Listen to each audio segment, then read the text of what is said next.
called layer 2 scaling. So the distinction there is kind of between layer 1 scaling, like sharding, for example, which changes the consensus mechanism of Ethereum and requires a hard fork. And layer 2 scaling, on the other hand, which are things that don't require a hard fork that you can implement by just writing a smart contract and then interacting with that smart contract. So payment channels and plasma fall into the layer 2 category of things because you don't need a hard fork to implement them.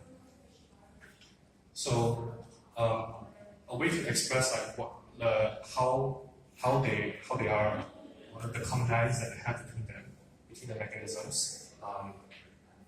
And I heard that there was a plasma talk here a while ago, so like I won't go through like how plasma works, but assuming you know how it works, the way we can describe layer 2 scaling in a way that encompasses both of them is that you set up a smart contract, and the smart contract sets up the game, and the expected outcome of the game.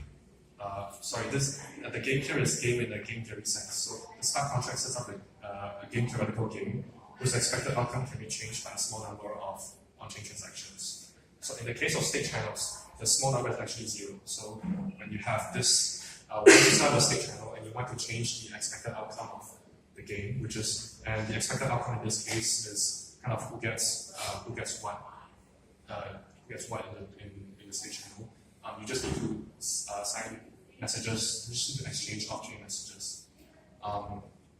In contrast with Plasma, you can't really change it just with off-chain messages, but like you need to do like a very small amount of things on-chain.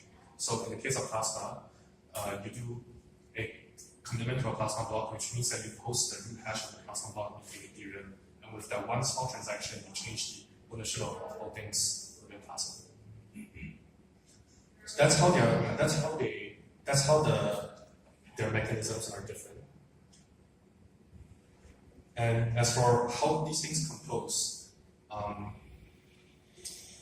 we can take a look at something this is a diagram from the Plasma paper released last year. And the idea of this thing is to say that you want to put them in a layered solution. So you have the Ethereum chain at the bottom, and then you have Plasma built on Ethereum, and then you have state channels built on Plasma.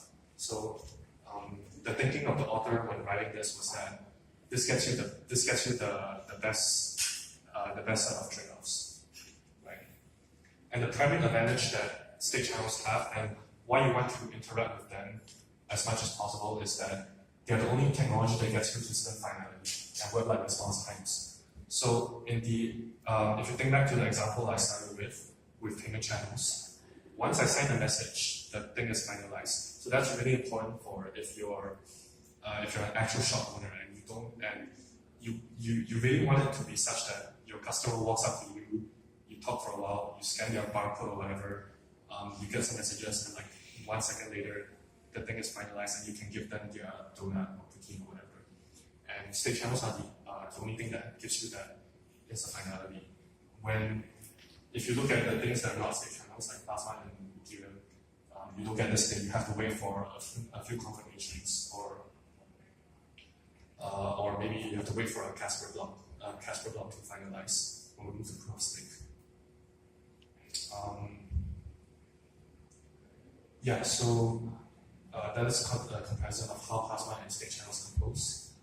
And we just released this paper called Generalized State Channels. This